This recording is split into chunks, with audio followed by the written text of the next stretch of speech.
I do think it's a pressure point, so I don't know that you want to ignore it, but it's clear that it is. I think the market would prefer if we didn't escalate in the absence of a negotiating process, but this is where we're at. It's a margin pressure point, isn't it? I mean, which industries and which companies now? Because now that you're talking about $200 billion, that affects a lot of different players. It does, and as a matter of fact, to that point, Sarah, it seems to me the Wall Street Journal report about China's potential retaliation in restricting exports to U.S. companies, in other words, suppliers, that, I think, coming into today was going to be the bigger issue, because that seemed like a different front in terms of the potential response from China.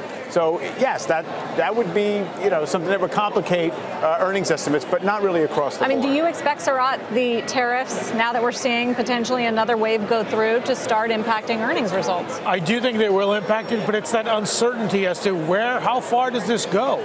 What are they going to do in response to us? And really, they don't have that time frame that we do. Right? We want to get this done. We want to do it for different reasons as well.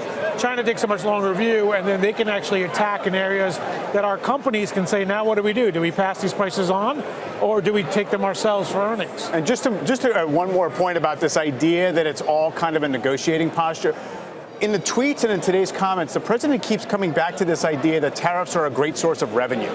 Right. The billions of dollars. That tells you he actually thinks there's a net benefit, that he can take executive action, and the money comes in to the government. Well, they are taxes. Of course. They bring in money. That's not what you would do if you say, this is a bluff, I'm going to negotiate that away. Well, it could be a double kind of comment. But Mike, you talked earlier today about the fact that both bulls and bears have plenty of evidence and ammunition to make their argument at the moment.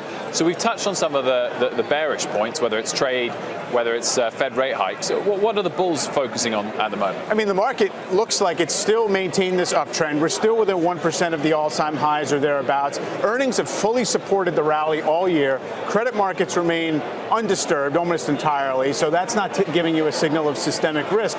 Those are the main things. I think most of it's on the surface. Also, the U.S. macro data shows you a recession is just not coming into view anytime soon. So all that stuff says pullbacks should not be the big one, even if we get one. And to take the positive side, consumer confidence is up, wages are up, and employment is up. So if you're looking at a consumer that's 2/3 of our economy, you do have those positives, but the headwind is all of a sudden you lay on these tariffs on consumer goods that consumer is used to prices coming down almost every year, right? For different products, they're looking at maybe not healthcare, but if you talk about electronics, you talk about consumables, they really haven't had any inflation.